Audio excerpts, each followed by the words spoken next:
আরেক হাদিসে রাসূল বলেন প্রতিদিন 100 বার পড়বে লা হাওলা ওয়ালা কুওয়াতা ইল্লা বিল্লাহ লাম তুসিবহু ফাকাতুন আবাদা, তাকে জীবনে কখনো তাকে দারিদ্রতা কখনো পাবে না। লা হাওলা ওয়ালা কুওয়াতা ইল্লা বিল্লাহর ফজিলত পারলে পড়ে নিবেন। ছোট্ট কয়টা পৃষ্ঠা। সিলেটের এক ডাক্তার আমার এই বই পড়েছে, বই পড়ে সে অর্ডার দিয়েছে 1000 বই। আমরা তার জন্য 1000 বই পাঠালাম। এখন সে প্রেসক্রিপশনের সাথে আমার বইটা দিয়ে দেয়। এটার নাম কি? লা হাওলা ওয়ালা কুওয়াতা ইল্লা বিল্লাহ। আমার বার্ধক্যে যেন বসে বসে নামাজ পড়তে না হয়, বার্ধক্যে যেন বসে বসে নামাজ পড়তে না হয়, এই জন্য লা হাওলা ওয়ালা কুওয়াতা ইল্লা বিল্লাহ। আমার লোকমা যেন আমি নিজেই তুলতে পারি, আর কেউ যেন তুলে দিতে না হয়, এই জন্য লা হাওলা ওয়ালা কুওয়াতা ইল্লা বিল্লাহ।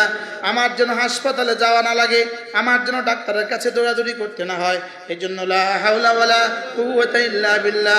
বাথরুমে যেতে যেন কারো সাহায্য না লাগে, লা হাওলা ওয়ালা কুওয়াতা ইল্লা বিল্লাহ।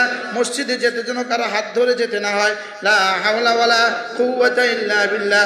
সফরে বা ভ্রমণে আমার গাড়ি যেন নষ্ট না হয়ে যায়, এই জন্য লা হাওলা ওয়ালা কুওয়াতা ইল্লা বিল্লাহ।